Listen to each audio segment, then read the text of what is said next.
আসসালামু আলাইকুম।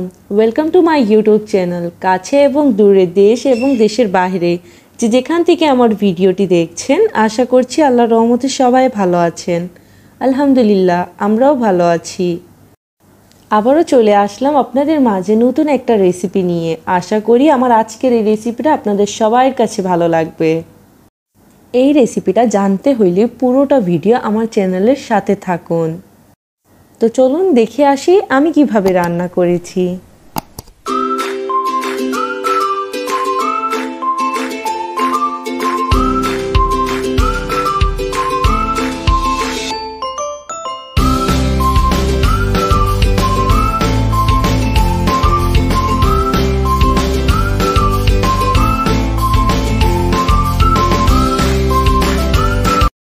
প্রথমে একটা কড়াই নিয়েছি, দিয়ে দিচ্ছি পরিমাণ মতো তেল, তারপরে দিয়ে দিচ্ছি 1 কাপের মতো পেঁয়াজ কুচি।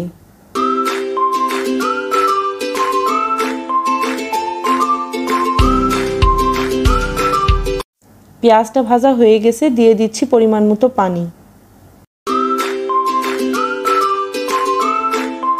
দিয়ে দিচ্ছি 1 টেবিল চামচ রসুন বাটা। দিয়ে দিচ্ছি হাফ টেবিল চামচ আদা বাটা।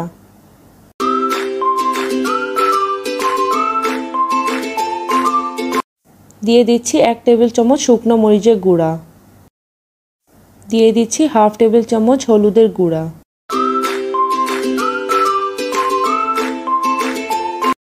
দিয়ে দিচ্ছি হাফ টেবিল চামচ জিরার গুঁড়া। দিয়ে দিচ্ছি 1 টেবিল চামচ লবণ। লবণটা আপনাদের স্বাদ মতো দিবেন। তারপরে একটু নেড়ে চেড়ে নিব। মশলাগুলোকে ভালোভাবে কষানোর জন্য ঢাকনা দিয়ে ঢেকে রেখে দিচ্ছি। ফিরে আসলাম 5 মিনিট পর। দিয়ে দিচ্ছি 1 কাপের মতো টমেটো কুচি।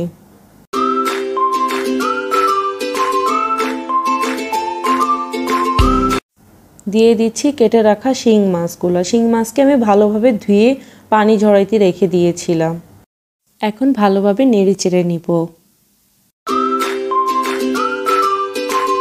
মাছগুলোকে ভালোভাবে কষানোর জন্য ঢাকনা দিয়ে ঢেকে রেখে দিচ্ছি। ফিরে আসলাম 5 মিনিট পর। আবারও আমি একটু নেড়ে চেড়ে নিচ্ছি।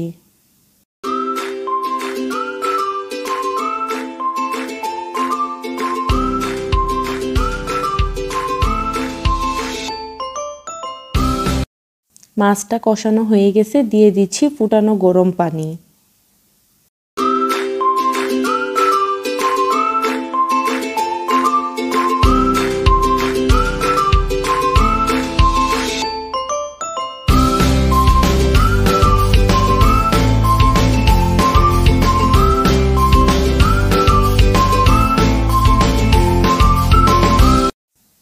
পানি দেওয়ার পর এখন ঢাকনা দিয়ে ঢেকে রেখে দিচ্ছি।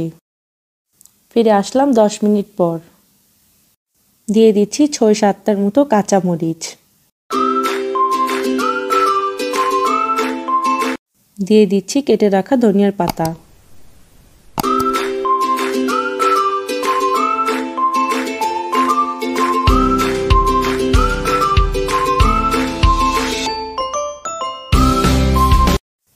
রান্নাটা কমপ্লিট হয়ে গেছে। এখন ঢাকনা দিয়ে চুলার আঁচটাকে বন্ধ করে দিচ্ছি। এখন পরিবেশনের জন্য রেডি করব। পরিবেশন করলাম আপনাদের সামনে শিং মাছের ঝোল। দেখতেই পারছেন কত সুন্দর কালার এসেছে।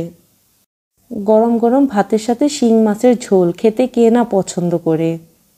আশা করি আমার আজকের এই রেসিপিটা আপনাদের সবার কাছেই ভালো লাগবে। যদি আমার এই রেসিপিটা ভালো লেগে থাকে, প্লিজ আমার চ্যানেলটিকে সাবস্ক্রাইব করতে ভুলবেন না।